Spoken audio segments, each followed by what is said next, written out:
आपका पहला क्वेश्चन बन जाएगा कि शैशवावस्था सीखने का आदर्श काल है। ये किसने कहा? एडलर ने कहा है, वैलेंटाइन ने कहा है, सिगमंड फ्रायड ने कहा है या किलपैट्रिक ने कहा है। शैशवावस्था सीखने का आदर्श काल है, ये स्टेटमेंट किसका है? तो सीखने के बारे में जो सिगमंड फ्रायड हैं, जो फ्रायड साहब हैं, इन्होंने कहा है कि शैशवावस्था जीवन का सबसे महत्वपूर्ण काल है, ये इनका स्टेटमेंट है। और एडलर साहब ने कहा है कि एडलर साहब कहते हैं कि जन्म के कुछ समय बाद ही यह निश्चित किया जा सकता है कि बालक का भावी जीवन में स्थान कहाँ पे होगा। ये एडलर का स्टेटमेंट है। और जो वैलेंटाइन का स्टेटमेंट है, ये आपका पहला हो जाएगा। वैलेंटाइन का स्टेटमेंट शैशवावस्था सीखने का आदर्श काल है, तो ये आपका पहला ऑप्शन सही हो जाएगा। ये आपका पहला ऑप्शन बिल्कुल करेक्ट है। ठीक है, अब आइए अगला क्वेश्चन देख लेते हैं। अगला क्वेश्चन है, आपराधिक प्रवृत्ति का सर्वाधिक विकास किस अवस्था में होता है? तो किस अवस्था में होगा? शैशवावस्था में, बाल्यावस्था में, किशोरावस्था में या प्रौढ़ावस्था में? तो ये आपका हो जाएगा सबसे ज़्यादा विकास होता है, ये आपका होता है किशोरावस्था। आपराधिक प्रवृत्ति का विकास आपका सबसे ज़्यादा हो जाएगा किशोरावस्था में। जो किशोरावस्था होती है, ये जीवन का सबसे कठिन काल होता है। इसे शैशवावस्था की पुनरावृत्ति भी कहते हैं, इसको व्यक्तिगत समायोजन की अवस्था भी कहते हैं, एज ऑफ ब्यूटी भी कहते हैं, सुनहरी उम्र भी कहते हैं, और उग्र समूह का ग्रुप भी किशोरावस्था को ही कहते हैं। किशोरावस्था के बारे में सिगमंड फ्रायड ने कहा है, यह तनाव एवं तूफान की अवस्था होती है। ठीक है, आइए अगला क्वेश्चन देख लेते हैं। अगला क्वेश्चन है कि बालक में आत्मकेंद्रिता का व्यवहार का आगमन होता है, किस में होता है? शैशवावस्था में होता है, बाल्यावस्था में होता है, किशोरावस्था में होता है या प्रौढ़ावस्था में होता है? तो किस में होता है? जो बालक होता है ये आत्मकेंद्रित होता है, मतलब उसमें ईगोसेंट्रिक होता है। ये आपने शैशवावस्था में ही पढ़ा होगा। ठीक है, आत्मकेंद्रिता मतलब वो सोचता है कि मैं ही सर्वोपरि हूँ, मेरे ही आसपास पूरी वर्ल्ड घूमती है। ये शैशवावस्था में उसका भाव होता है। ठीक है, आइए अगला क्वेश्चन देख लेते हैं। अगला क्वेश्चन बन रहा है, व्यक्ति वंशानुक्रम तो वातावरण का योगफल नहीं गुणनफल है। ये मेंडल साहब ने कहा है, एडलर साहब ने कहा है या वुडवर्थ साहब ने कहा है? तो मेंडल साहब का जो स्टेटमेंट है वो आनुवांशिकता से रिलेटेड है। एडलर साहब का जो स्टेटमेंट है ये आपको हमने पहले बता दिया है। और ये जो स्टेटमेंट है ये आपका वुडवर्थ साहब है। वुडवर्थ साहब कहते हैं कि जो बालक का जो डेवलपमेंट होता है, जो ये होता है आपका, ये गुणनफल होता है। किसका गुणनफल होता है? एक तो वंशानुक्रम का होता है, वंशानुक्रम और ये वातावरण का गुणनफल हो जाएगा। ठीक है, अगला क्वेश्चन देख लेते हैं। अगला क्वेश्चन हो जाएगा आपका, शैलेश साहब कहते हैं कि मानव विकास की अवस्थाएं 2 होती हैं, 3 होती है, 4 होती है या 5? तो शैलेश साहब मानते हैं कि यह अवस्थाएं कितनी होती है? यह अवस्थाएं 3 शैलेश साहब का मानना है।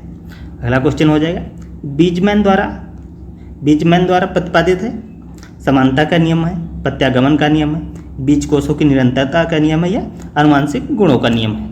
तो ये स्टेटमेंट किसका है? तो ये स्टेटमेंट आपका हो जाएगा ऑप्शन सी सही होगा, बीज कोषों की निरंतरता का नियम। बीज कोषों की निरंतरता का नियम क्या है? नियम ये है, ये बीज कोष की निरंतरता का नियम में बीजमैन साहब कहते हैं कि जो पीढ़ी दर पीढ़ी संतानों में जो संतानें होती ये बदलती रहती, लेकिन जो इनका बीजाणु एक ही रहता है। ये सिद्धांत वैज्ञानिक रूप से करेक्ट नहीं माना जाता है। तो आइए अगला देख लेते हैं। आपका क्वेश्चन हो जाएगा, प्रत्येक व्यक्ति को वंशानुक्रम से 2 प्रकार के गुण प्राप्त होते हैं। एक इसमें से ऑप्शन आपका होगा जागृत एवं सुप्त। तो कौन सा हो जाएगा आपका ऑप्शन?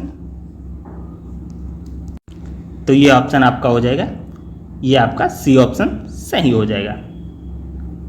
अगला क्वेश्चन देख लेते हैं, शिशु का शरीर विकास तीव्र होता है, किसमें होता है? प्रथम वर्ष में होता है, प्रथम 2 वर्ष में होता है या 3 वर्ष में होता है या प्रथम 3 वर्ष में होता है? मिसमैच होते हैं इसमें ऑप्शन ही सारे, ऑप्शन इसका करेक्ट दे नहीं रखा है क्लियर, तो इसको हम स्किप कर देते हैं। अगला क्वेश्चन देखते हैं। बाल विकास जो होता है इसके विभाजन में कितनी अवस्थाएं होती हैं? ये हो जाएगा 4, 3, 5 या 6। तो कौन सा ऑप्शन आपका हो जाएगा? ये आपका ऑप्शन हो जाएगा बी ऑप्शन। ठीक है, बी कितना है? 3 होती है। ठीक है, बाल विकास विभाजन की कितनी अवस्था है? पहला अब बाल्यावस्था, ठीक, फिर आप पहले शैशवावस्था, बाल्य और किशोरावस्था, ये 3 भागों में हम इसको डिवाइड करते हैं। शैशवावस्था, बाल्यावस्था और किशोरावस्था। अगला क्वेश्चन देख लेते हैं। अगला बहुत ही महत्वपूर्ण क्वेश्चन है, ये पिछले वर्ष आ चुका है। बालक अपने जो पूर्वज से गुण प्राप्त करते हैं उनको वंशानुक्रम कहते हैं, परिपक्वता कहते हैं, वातावरण या आत्मसात कहते हैं। तो ये कौन सा हो जाएगा इसका ऑप्शन?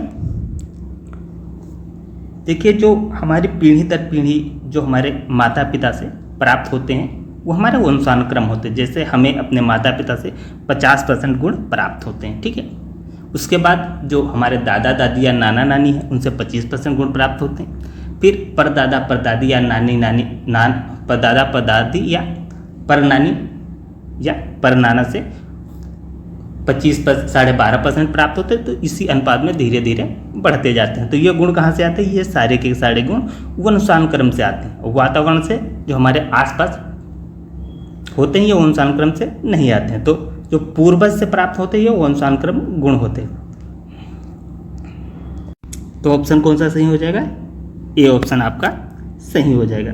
ठीक है, कि जो हमारे पूर्वजों से प्राप्त होता है ये हमारे वंशानुक्रम गुण होते हैं। तो ये आपका ऑप्शन ए करेक्ट हो जाएगा। ए के साथ हम जाएं। ठीक, अगला क्वेश्चन देख लेते हैं। अगला क्वेश्चन है, किशोरावस्था की विशेषताओं का सर्वोच्च रूप में व्यक्त करने वाला एक शब्द है। क्या होता है किशोरावस्था में? किशोरावस्था में सबसे ज़्यादा क्या होता है? विकास होता है, समायोजन होता है, स्थिरता होती है या परिवर्तन होता है। तो 11 का आपका हो जाएगा परिवर्तन, क्योंकि जो किशोरावस्था में इसमें बहुत सारे शरीर के अंदर परिवर्तन होते हैं। विकास तो आपको पहले से भी चलता आ रहा होता है। ठीक है, तो सबसे ज़्यादा इसको हम कहते हैं परिवर्तन। ठीक है, विकास अवस्था में परिवर्तन बहुत ज़्यादा होता है। आइए अगला क्वेश्चन देखते हैं। अगला क्वेश्चन है कि बाल विकास को प्रभावित करने वाला कारक नहीं है पोषण, संस्कृति, लिंग भेद या तनाव। इसमें तो इनमें से आपको बताना है कौन। पोषण तो प्रभावित करता ही है, आप जानते हैं। ठीक, लिंग भेद भी प्रभावित करता है, तनाव। तो ये हम सी ऑप्शन के साथ चले जाएंगे यहाँ पे। ठीक है, थोड़ा सा इसका इफेक्ट तो होता है बट इनकी अपेक्षा कम होता है। अगला क्वेश्चन हो जाएगा 13। बालकों में स्वतंत्रता की आकांक्षा किस अवस्था में प्रबल होती है? ठीक है, किशोरावस्था में, बाल्यावस्था में होती है या शैशवावस्था में, प्रौढ़ावस्था। शैशवावस्था में तो बालक छोटा बच्चा होता है, उसके बारे में तो क्या ही। बाल्यावस्था या किशोरावस्था। ठीक है, तो ये आपका ए ऑप्शन करेक्ट हो जाएगा, क्योंकि यहाँ पे बच्चा क्या चाहता है? स्वतंत्रता चाहता है। वो चाहता है कि वो अपने माता पिता से या अपने जो दोस्त है, फ्रेंड है, वहाँ पे उसके ग्रुप में उसका एक विशेष स्थान हो। ठीक है, तो इसमें वो स्वतंत्रता होना चाहता है। वो घर से जाता है, घर से दूर रहना चाहता है, मूवी देखने जाता है या कहीं घूमने जाना चाहता है। तो ये अक्सर इसी अवस्था में होता है। अगला क्वेश्चन देख लेते हैं। अगला क्वेश्चन, विकास को प्रभावित करने वाले कारक। ठीक, बुद्धि होती है, यौन, अंतःस्रावी ग्रंथियाँ, उपयुक्त सभी।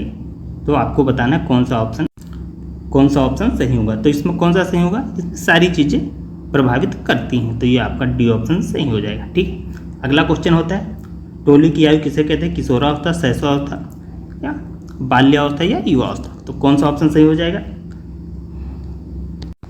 तो ये आपका ऑप्शन कौन सा हो जाए? ये आपका ऑप्शन बाल्यावस्था हो जाएगा। ठीक है, बाल्यावस्था को क्या कहते हैं? टोली की उम्र कहते हैं। ठीक है, बाल्यावस्था को खेलों की उम्र भी कहते हैं, इसी को गंदी कहते हैं, उम्र कहते हैं। यहाँ पे बच्चा खेलता है तो गंदा हो ही जाता है, खेलता है कपड़े गंदे कर लेता है। इसे मिथ्या परिपक्वता की उम्र भी कहते हैं, जीवन का निर्माण काल भी कहते हैं, मूर्त चिंतन का काल भी कहते हैं। ठीक है, और इसे प्रारंभिक विद्यालय की उम्र भी कहते हैं। तो ये आप बाल्यावस्था को भिन्न भिन्न नामों से जानते हैं। आइए अगला क्वेश्चन देख लेते हैं।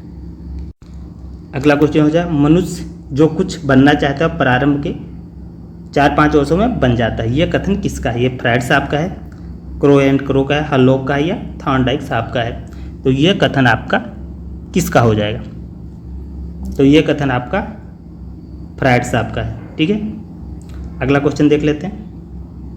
बाल मनोविज्ञान में सर्वाधिक महत्वपूर्ण है बालक विकास दृष्टिकोण, शिक्षा, बालक विकास तथा शिक्षा और फिर समायोजन की दृष्टि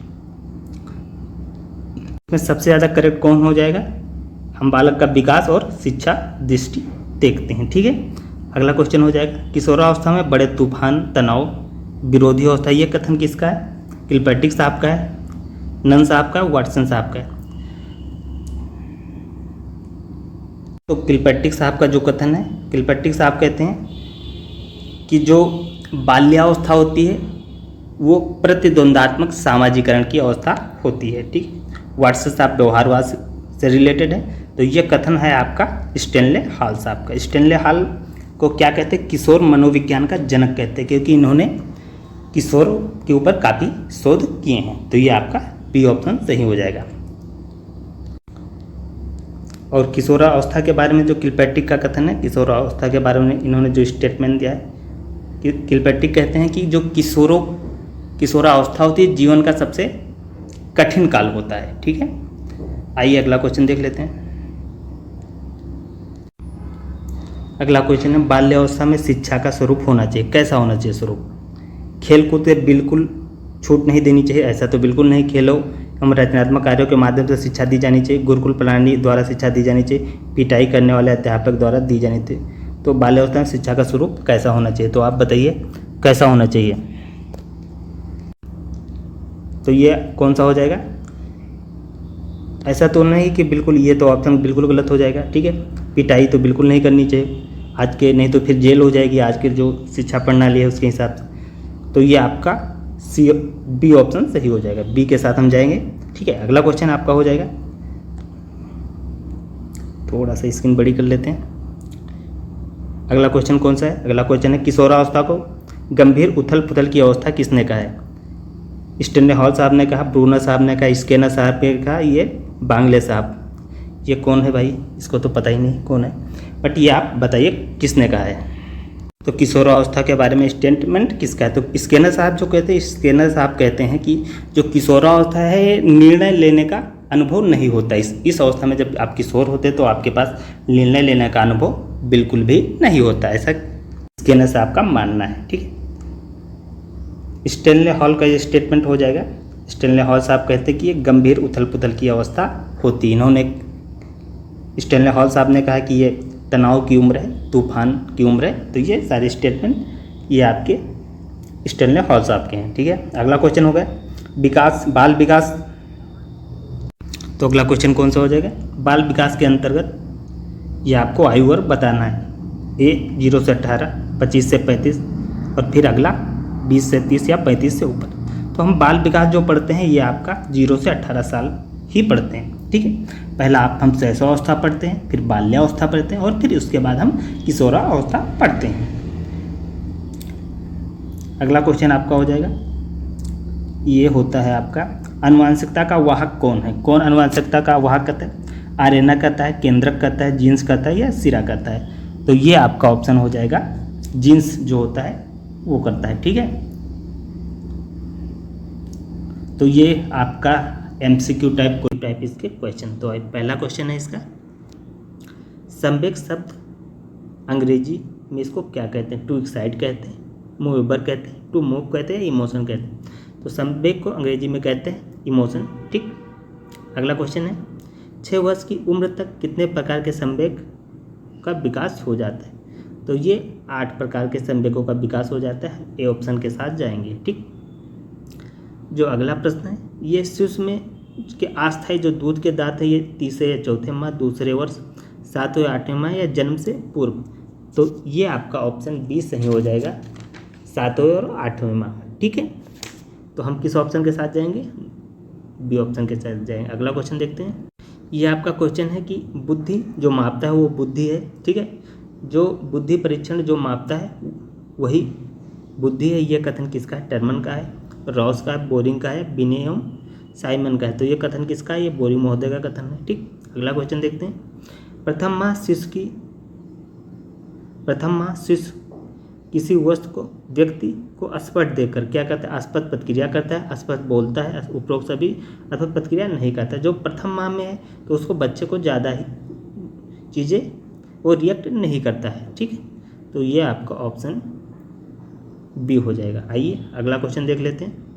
संवेग क्रियाओं का उत्तेजक कथन, ये उडवर्थ साहब का है, गिलफोर्ड साहब का है, ब्रिजेज का है या गिलसील्ड का है। तो ये किसका है कथन? ऑप्शन सी सही होगा, गिलगार्ड का ये कथन है। ठीक है, अगला क्वेश्चन देखते हैं। अगला आपका क्वेश्चन हो जाएगा, सृजनात्मकता मौलिक परिणामों को अभिव्यक्त करने की मानसिक प्रक्रिया। ये स्टेटमेंट किसने दिया? स्टेन ने दिया है, हेलोमोविज ने दिया है, क्रो एंड क्रो या क्रूल और प्रोस का। किसका स्टेटमेंट है ये आपका स्टेटमेंट है क्रोल का। ठीक, ये आपका स्टेटमेंट हो जाएगा क्रो एंड क्रो का। तो हम जाएंगे बी ऑप्शन के साथ, क्योंकि ये स्टेटमेंट क्रो एंड क्रो का है। अगला, जन्म के समय वजन होता है 3 से 5 पाउंड, 5 से 7 पाउंड या 4 से 6 पाउंड। तो जो बच्चे का जन्म के पास वजन होता है वो होता है आपका 6 से 8 पाउंड। ठीक, अगला क्वेश्चन है आपका, जिस प्रकार शरीर विकास के लिए भोजन का महत्व, उसी प्रकार सामाजिक विकास के लिए किसका महत्व होता है? इसकी शिक्षा का महत्व होता है। कथन किसका? स्किनर का, वुडवर्थ का, डीबी या अरस्तू का। तो ये कथन आपका हो जाएगा जॉन डीबी साहब का। ठीक है, ये काफ़ी महत्वपूर्ण स्टेटमेंट है। डीबी साहब का एक महत्वपूर्ण स्टेटमेंट और पूछा जाता है। डीबी साहब का एक स्टेटमेंट, जो विद्यालय होता है ये समाज का लघु रूप होता है। तो स्टेटमेंट काफ़ी बार पूछा जाता है, तो इसको भी आप दिमाग में बैठा के रखिए। अगला क्वेश्चन है, बालक के मानसिक विकास के लिए शिक्षक को करना चाहिए, क्या करना चाहिए? स्नेह और सहानुभूति व्यवहार करना चाहिए, बिल्कुल करना चाहिए। सद्भावनापूर्ण आचरण प्रस्तुत करना, अच्छा आचरण करेगा तो अच्छी बात है ना, उसमें बुरी बात क्या है? ये भी सही है। उपयुक्त शिक्षण विधि का प्रयोग, अच्छे विधि से पढ़ाएगा, सभी विधियों का प्रयोग करेगा। ठीक है, प्रदर्शन विधि का प्रयोग करेगा, आपका व्याख्यान विधि का भी प्रयोग करेगा। ठीक है, और भ्रमण विधि का प्रयोग, खेल विधि का प्रयोग करेगा, आगमन विधि का प्रयोग करेगा, डिक्पक विधि का प्रयोग। तो जिस सिचुएशन में जहाँ पे जो विधियों का प्रयोग करना चाहिए, जिस विधियों की जरूरत है उन विधियों का प्रयोग करेगा तो अच्छी बात है।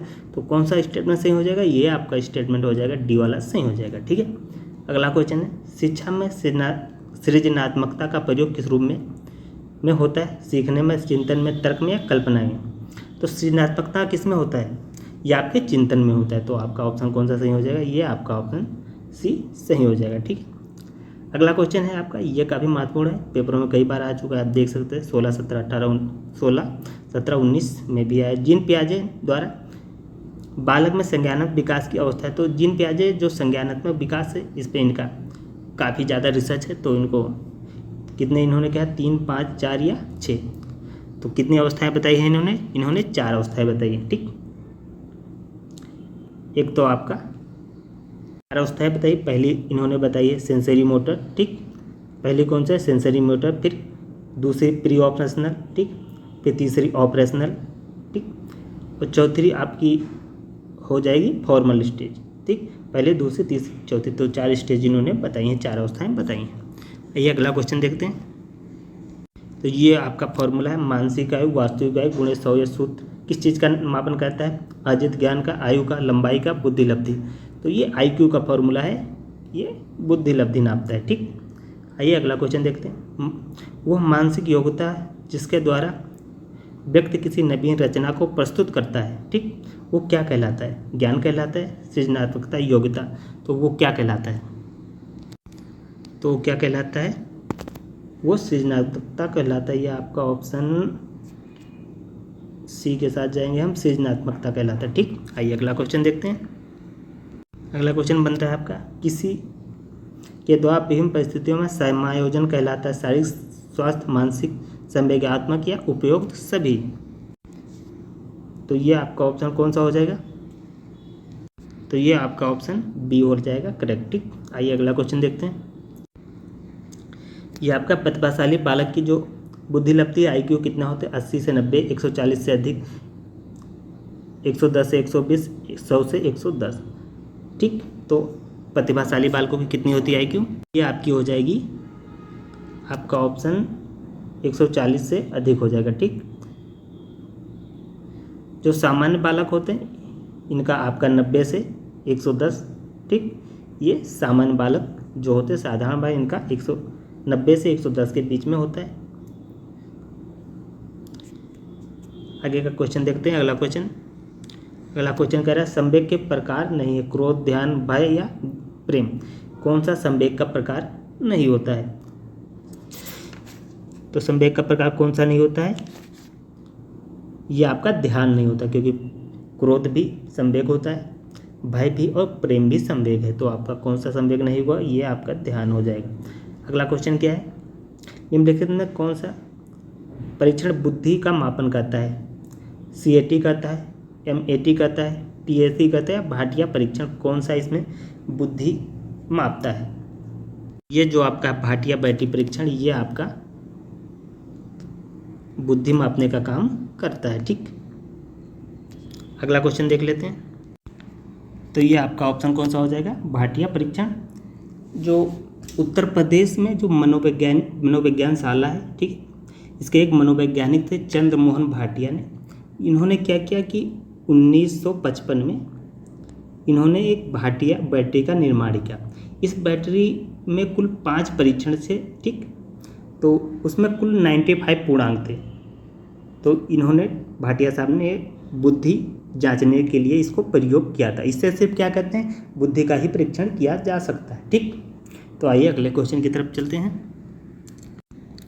अगला क्वेश्चन है बुद्धि के समूह कारक सिद्धांत किसके द्वारा प्रतिपादित किया गया? हिलगार्ड द्वारा, थर्स्टन द्वारा, थॉमसन द्वारा या ब्रेबर द्वारा? तो किसके द्वारा किया गया है? ये आपका किया गया है थर्स्टन के द्वारा।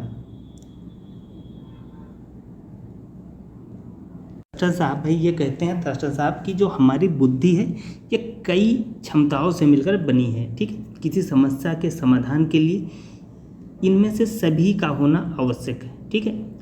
इनमें से कोई अकेला समस्या का समाधान नहीं कर सकता है। इसलिए इन्होंने क्या कहा कि समूह में चीज़ें होनी चाहिए। तो ये इनका काफ़ी महत्वपूर्ण सिद्धांत है।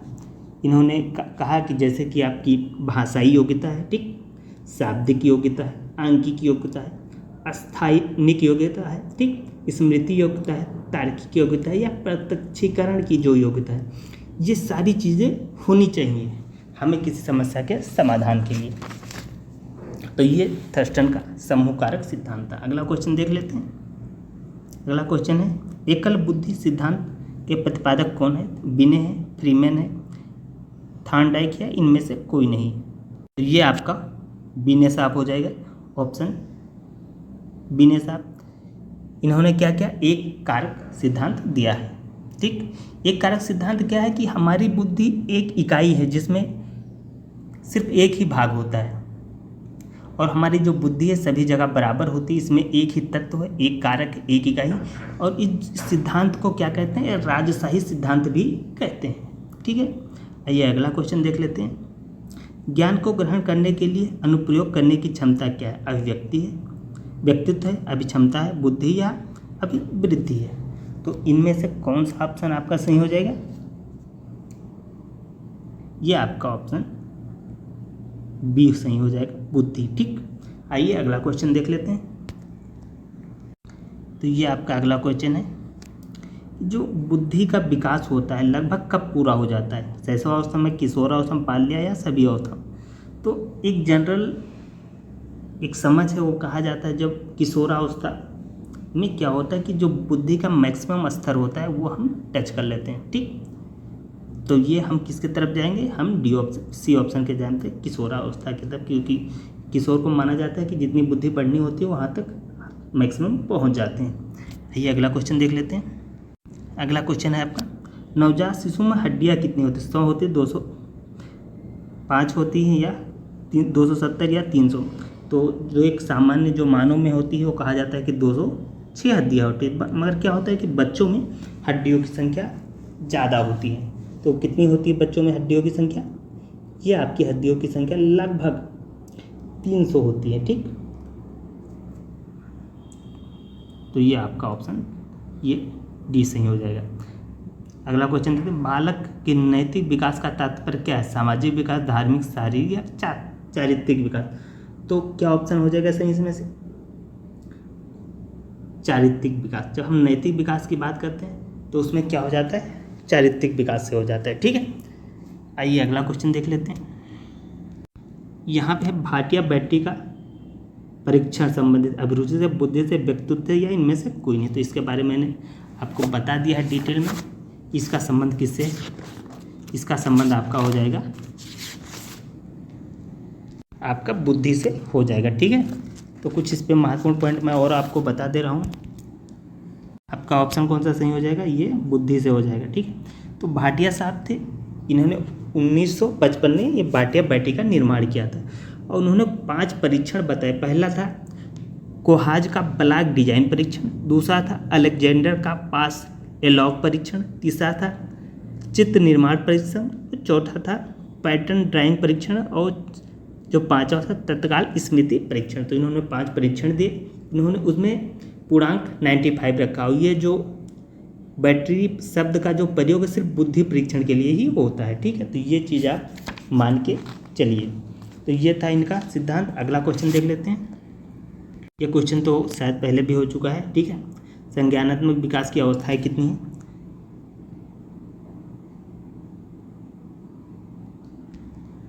ये आपकी 4 अवस्थाएं हैं, जो शायद हो चुका है ये क्वेश्चन। 4 अवस्थाएं हैं आपकी। पहले सेंसरी मोटर हो गया, प्री ऑपरेशन, ऑपरेशन और फिर फॉर्मल स्टेज। तो ये आपकी 4 स्टेज हो जाएंगे।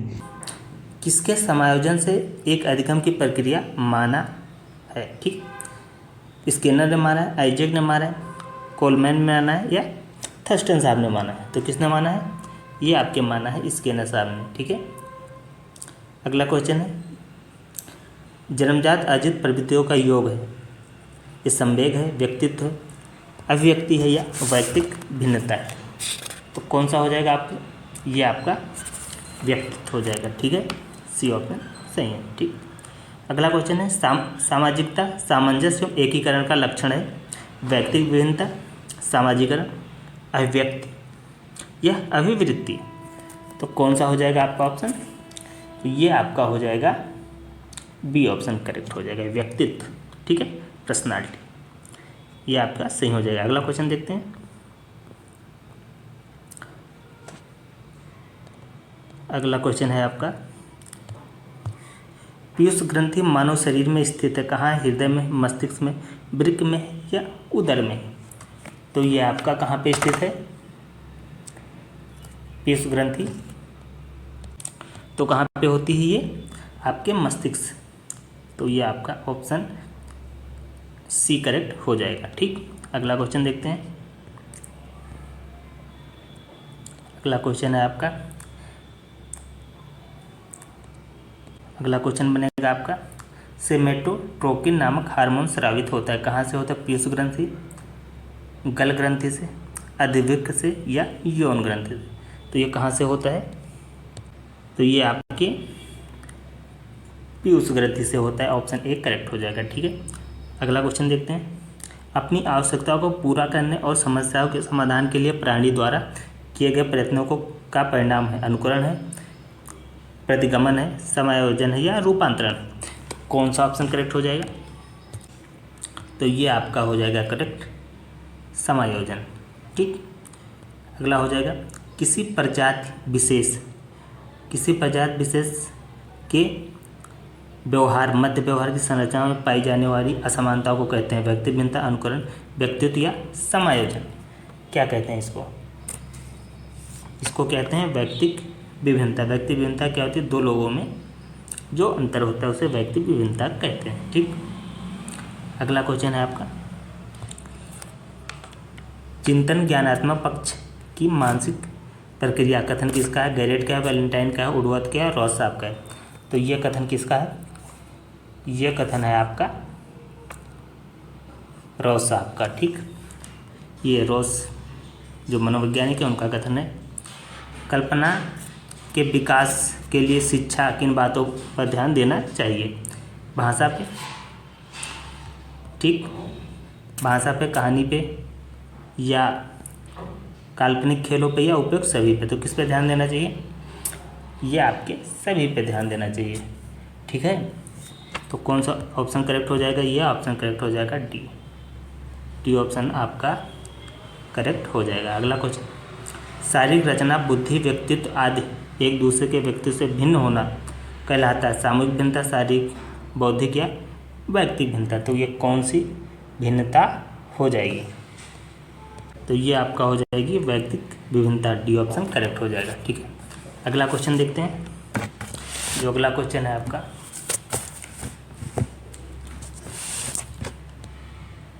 अगला क्वेश्चन है परोक्ष वस्तुओं से संबंध में चिंतन कहलाता है, कल्पना कहलाता है, तर्क कहलाता है, स्मृति कहलाता है। तो परोक्ष वस्तुओं से संबंधित चिंतन को हम कहते हैं, ये कल्पना होती है। ठीक है, जो चीज़ें हमारे सामने नहीं है उसके बारे में जो हम सोचते हैं उसको हम क्या कहते हैं?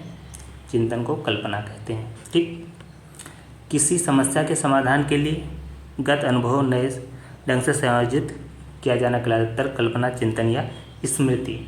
तो क्या कहलाता है ये आपका कहलाता है तर्क। जब हम किसी अपने पूर्व ज्ञान का जो आपके पास आइडिया है उनका यूज नए ढंग से करते हैं तो ये क्या होता है? तर्क होता है। ठीक है, लॉजिक। व्यक्तिगत संपूर्ण प्रतिमान उसकी समस्त विशेषताओं का योग है। ठीक है, व्यक्ति का संपूर्ण व्यवहार प्रतिमान उसकी समस्त विशेषताओं का योग व्यक्त करता है, कहलाता है व्यक्तित्व, कहलाता है प्रेरणा, रुचि या कल्पना, क्या कहलाता है? तो ये आपका हो जाएगा व्यक्तित्व। व्यक्तित्व के अंतर्गत सारी चीज़ें आ जाती हैं। अगला क्वेश्चन है, सीएटी परीक्षण किस आयु वर्ग के बच्चों के व्यक्तित्व का मूल्यांकन के लिए उपयुक्त होता है? तो सीएटी ये आपके टेस्ट होता है। ठीक, व्यक्तित्व के लिए टेस्ट होता है कि पर्सनालिटी के लिए? तो किस आयु वर्ग के लिए ये लागू होता है? तो ये आपके छोटे बच्चों के लिए लागू होता है, 3 से 11 वर्ष के लिए।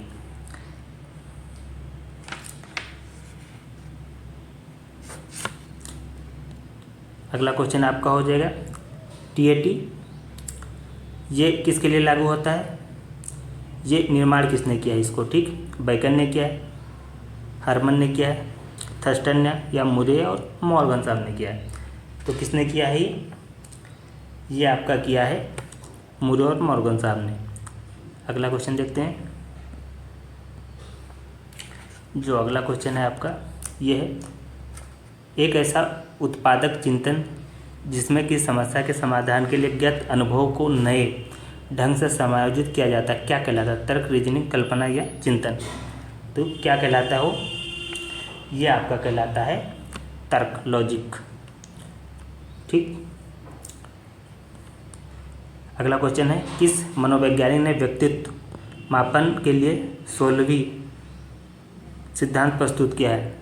16 सिद्धांत प्रस्तुत किया है। कार्ल जूंग साहब ने, ऑल्टपोर्ट ने, मॉडर्न, आलपोर्ट, रेमंड कैटल, ठीक, या सेटर ने।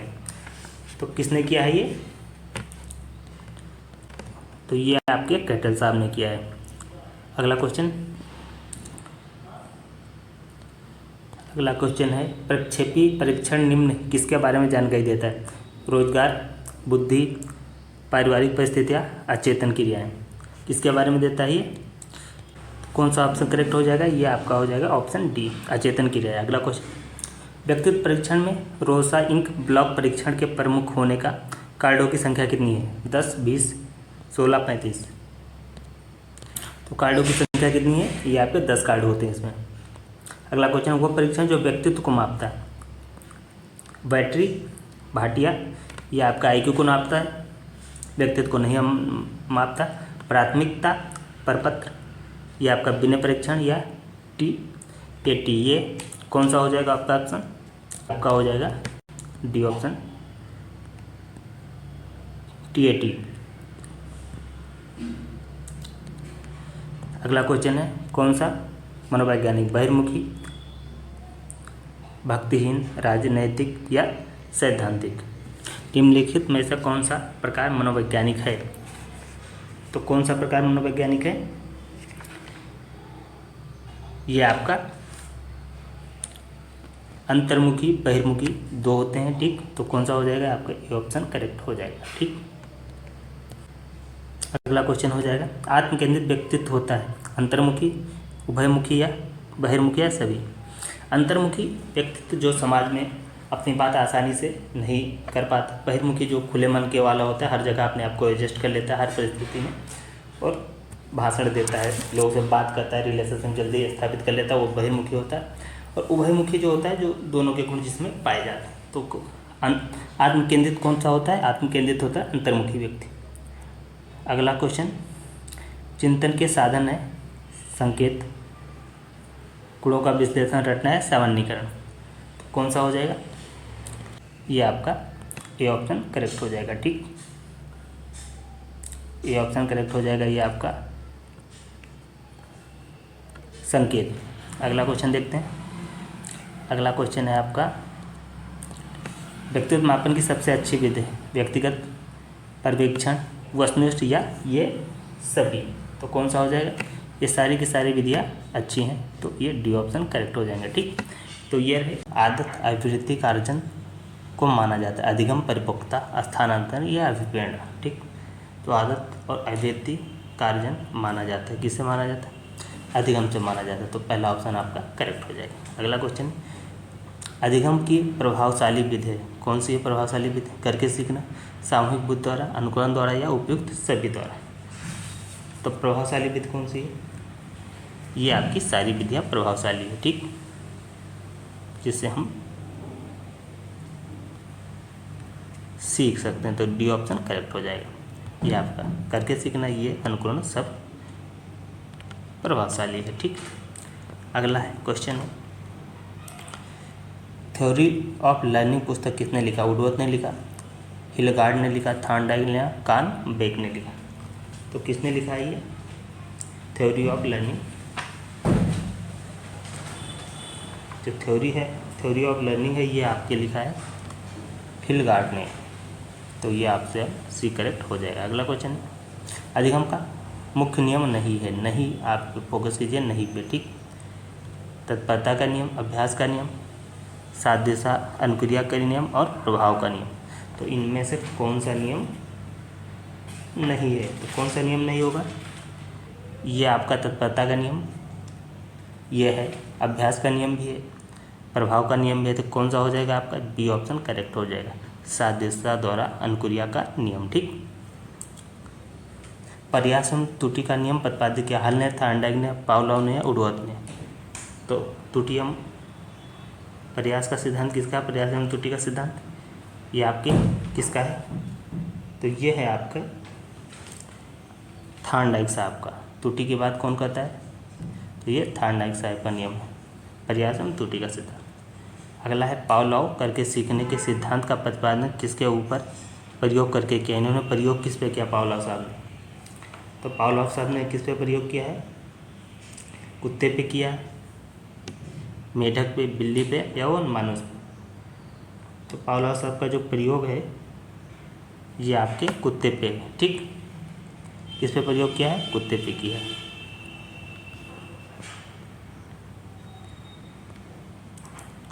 अगला क्वेश्चन, स्किनर ने किस सिद्धांत का प्रतिपादन किया? अंतर्दृष्टि का, संज्ञानात्मक विकास का, शास्त्रीय अनुबंधन का या क्रिया प्रसूत का। तो स्किनर साहब का जो सिद्धांत है ये किसके अंतर्गत आता है?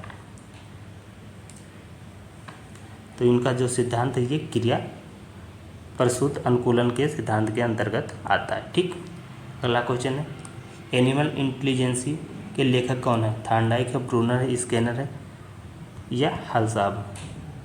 तो कौन है, कौन हो जाएगा करेक्ट? ये आपके थॉर्नडाइक साहब। ठीक, ए ऑप्शन के साथ हम चले जाएंगे और ए ऑप्शन करेक्ट हो जाएगा। ठीक है, कौन सा ऑप्शन करेक्ट हो जाएगा? ये आपका ए ऑप्शन थॉर्नडाइक साहब। थॉर्नडाइक ने दिया है प्रभाव का नियम, तत्परता के नियम, अभ्यास का नियम, उपयुक्त सभी। थॉर्नडाइक साहब ने दो प्रकार के नियम दिए, एक मुख्य नियम दिए हैं, एक गौण नियम दिए हैं। तो प्रभाव का नियम, तत्परता का नियम, अभ्यास का नियम, ये मुख्य नियम के पार्ट हैं। तो कौन सा हो जाएगा? ये सभी के सभी हो जाएंगे। ठीक, अधिगम स्थानांतरण का सिद्धांत, मानसिक शक्तियों का सिद्धांत, सामान्यीकरण का सिद्धांत, समान तत्वों का या उपयुक्त सभी। तो कौन सा हो जाएगा?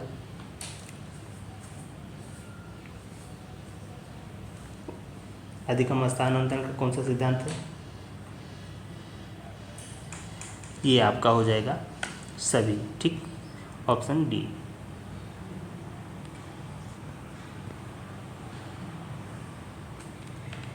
अगला क्वेश्चन है, सीखने की मात्रा तथा समय के संबंध में चित्रांकित करने वाली वक्र रेखा कहलाती है? अधिगम वक्र, संप्राप्ति वक्र, पठार या बुद्धि लब्धि, ठीक। तो ये क्या कहलाती है? ये अधिगम वक्र कहलाती है, ठीक है।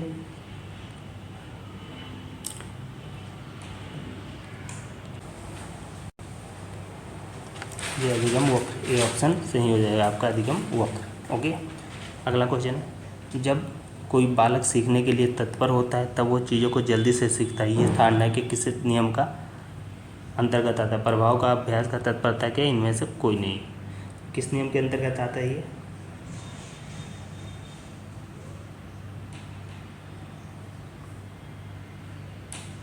ये आता है आपके तत्परता के नियम का, क्योंकि वो तत्पर रहेगा तो जल्दी से सीख जाएगा। अगला है, सीखने के किस सिद्धांत के अंतर्गत संपूर्ण परिस्थिति के प्रत्यक्षीकरण के आधार पर सीखता है? अभ्यास, अनुकरण, संबंध, प्रतिक्रिया, अंतर्दृष्टि या सूझ। तो कौन सा करेक्ट हो जाएगा? ये आपका अंतर्दृष्टि या सूझ, डी ऑप्शन करेक्ट हो जाएगा। अगला क्वेश्चन है, अभ्यास का अनुभव के द्वारा होने वाला परिवर्तन है अवधान, प्रतिकार, प्रेरणा या अधिगम? क्या हो जाएगा? ये आपका हो जाएगा अधिगम, ठीक। अगला है, थॉर्नडाइक ने सीखने के संबंधी कितने मुख्य नियम दिए हैं? 5, 4, 3 या 6? कितने दिए इन्होंने? 3 नियम दिए मुख्य। कौन से नियम दिए हैं? ये आपके प्रभाव का नियम, तत्परता का नियम और अभ्यास का नियम, 3 नियम दिए हैं, ठीक। तो कौन सा ऑप्शन सही हो जाएगा? ये आपका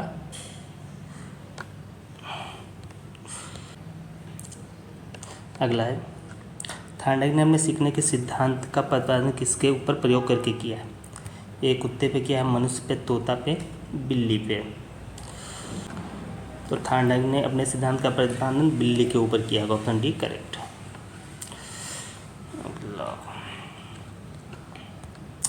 कोहलर के सीखने के सिद्धांत किस नाम से जाना जाता है?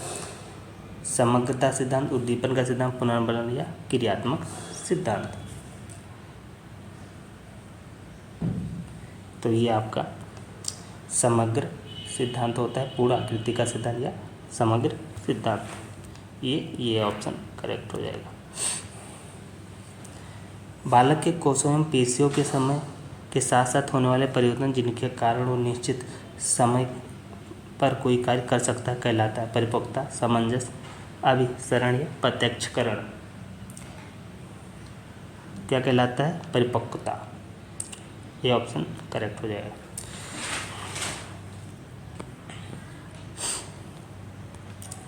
जब बालक सीखने के लिए तत्पर होता है तो चीज़ों को जल्दी सीख जाता है। एडवर्ड्स, स्टैनले हॉल, मरे मॉर्गन, थॉर्नडाइक?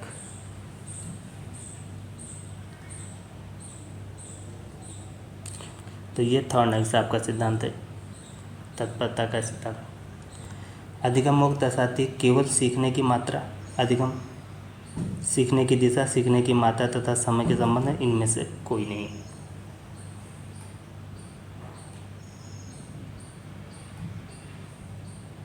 तो ये क्या दर्शाती? सीखने की मात्रा तथा समय की दिशा के संबंध में, ठीक।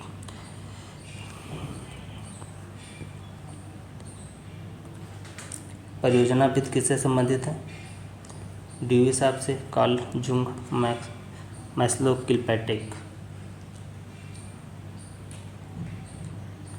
तो ये आपके किलपैट्रिक साहब। सीखने की सही है, सीखने की सही परिभाषा आदेशों का पालन करना, रटना, अनुभव के साथ पथ चलना, व्यवहार में परिवर्तन, दूसरों के साथ काम करना। तो कौन सा हो जाएगा? ये आपका हो जाएगा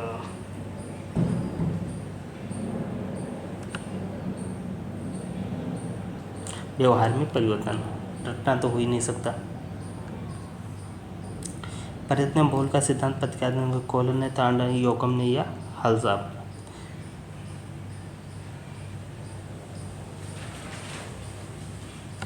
तो ये आपके थांडाई साहब ने किया।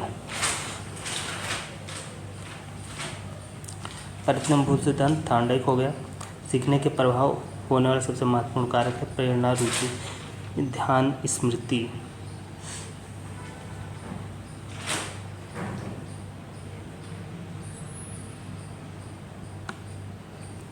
तो कौन सी होगी? रुचि हो जाएगी आपकी।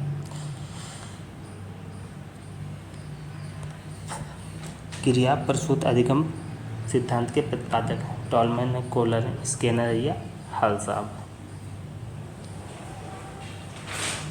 तो कौन से हैं? ये आपके स्किनर साहब। तो ये रही क्रिया को प्रारंभ करने, जारी रखने तथा नियंत्रित रखने की प्रक्रिया है। संवेग है, अभिप्रेरणा है, रुचि है या ध्यान है। तो कौन सी प्रक्रिया है? तो ये आपकी अभिप्रेरणा हो जाएगी। मोटिवेशन एक क्रिया को जारी रखने के लिए नियंत्रित रखने की प्रक्रिया हो जाती है। ठीक है।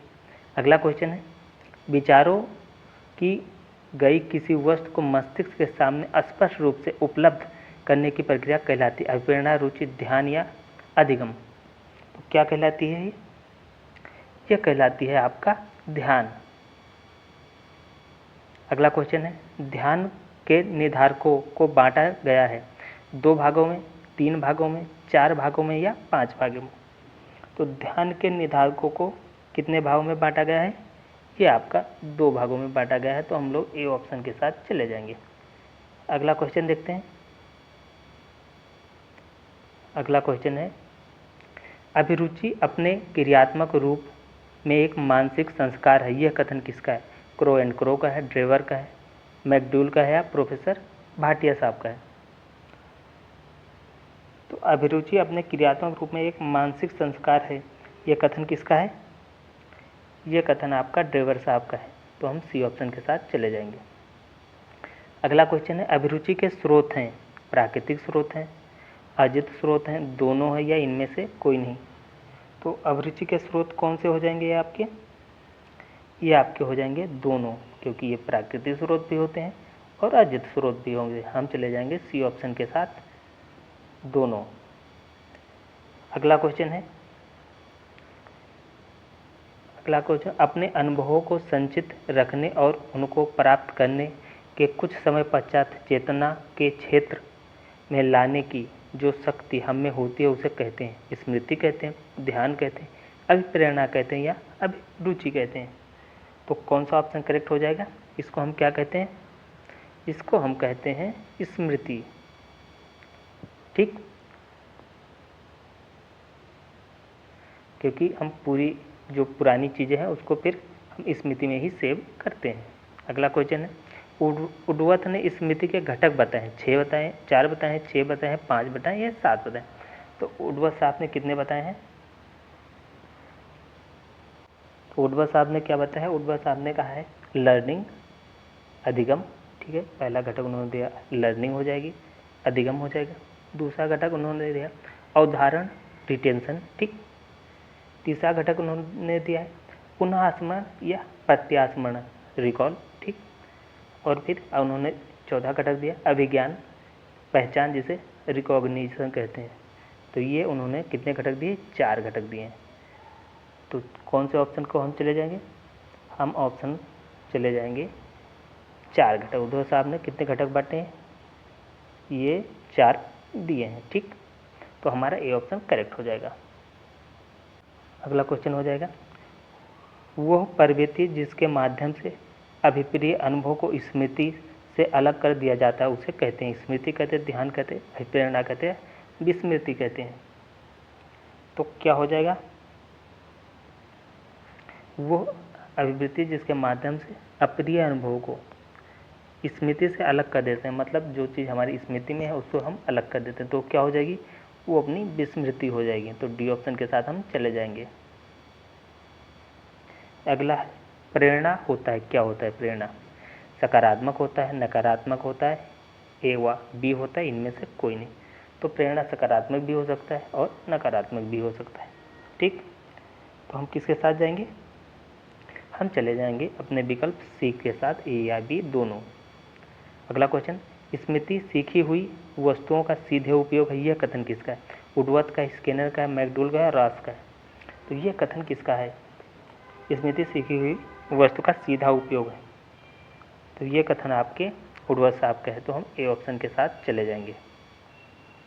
अगला क्वेश्चन है, वह प्रेरणा जिन्हें व्यक्ति अपने प्रयासों से प्राप्त करता है कहलाता अर्जित, जागृत, निर्देशित या व्यवहार को परिचालित प्रेरणा। तो उसे क्या कहते हैं?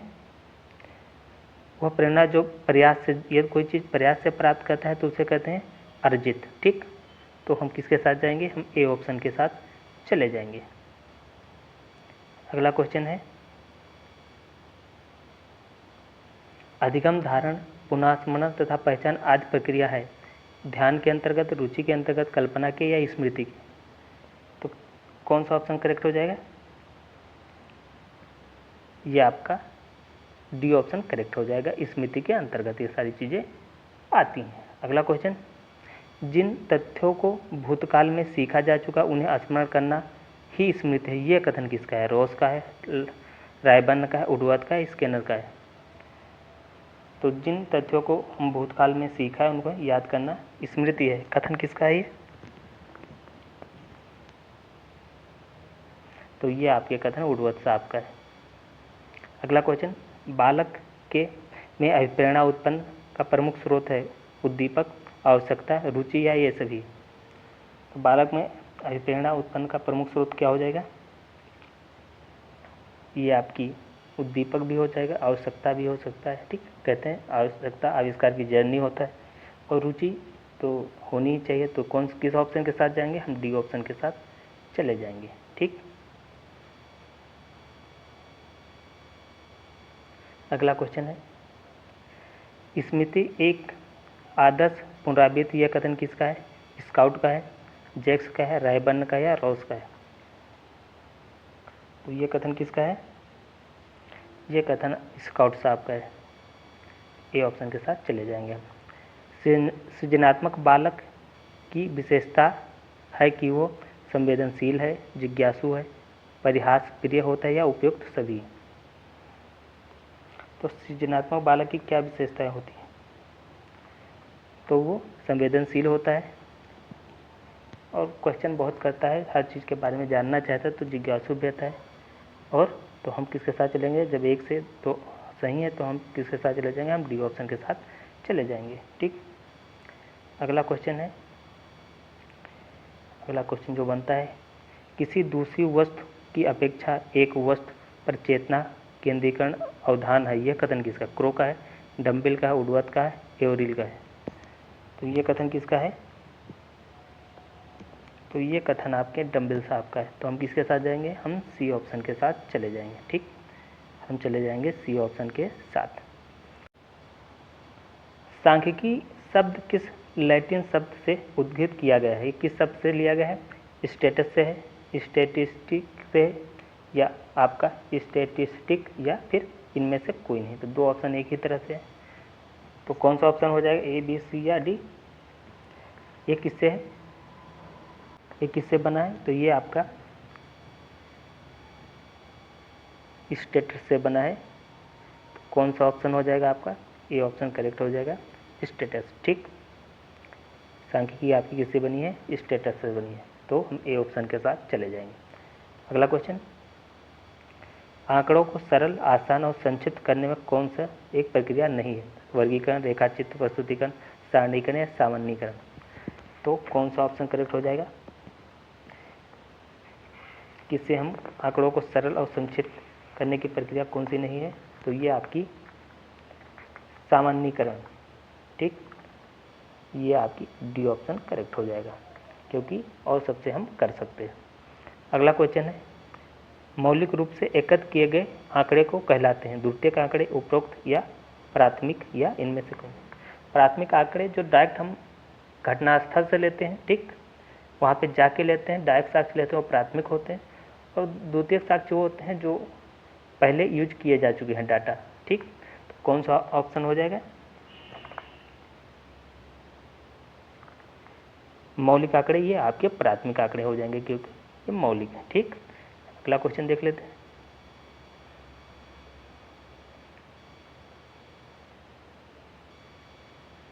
अगला क्वेश्चन है आपका, केंद्रीय प्रवृत्ति के मापों में सबसे अधिक विश्वसनीय और शुद्ध माप है माध्यांक है, बहुलक है, माध्य है, उपरोक्त सभी।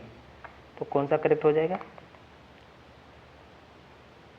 केंद्रीय प्रवृत्ति के मापों में सबसे अधिक विश्वसनीय और शुद्ध कौन सा है? तो ये हो जाएगा माध्य, सबसे ज़्यादा विश्वसनीय और शुद्ध होता है। अगला क्वेश्चन, सांख्यिकी गणना में विज्ञान, यह कथन किसका है? किंग का है, बाउले का है, बेस्ट का है, सिम्पसन का है। तो ये कथन किसका है कि सांख्यिकी गणना का विज्ञान है? यह कथन किसका है? तो ये कथन है आपके बाउले का। तो हम किसके साथ जाएंगे? सी ऑप्शन के साथ चले जाएंगे। ठीक,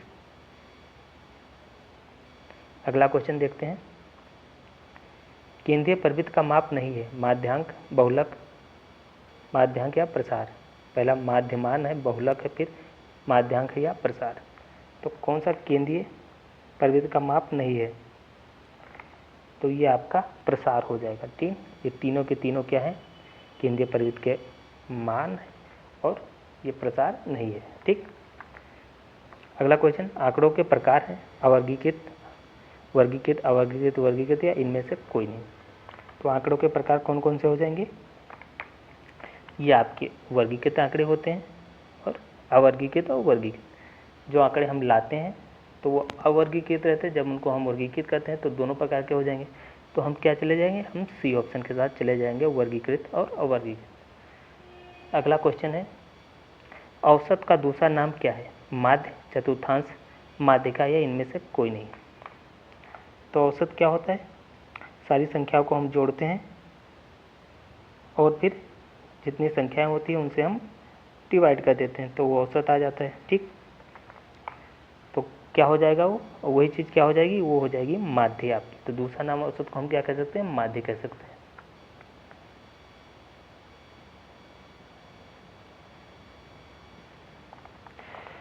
अगला क्वेश्चन है,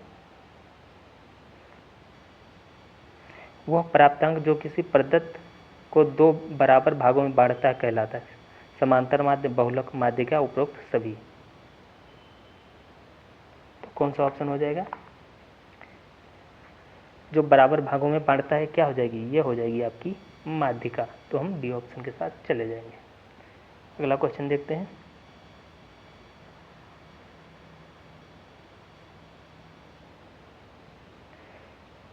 पदों के योग पदों की संख्या से भाग देने पर जो प्राप्त होता है क्या कहलाता है? प्रसरण कहलाता है, प्रसरण, बहुलक कहलाता है, माध्यिका या माध्य। ठीक, तो क्या कहलाता है?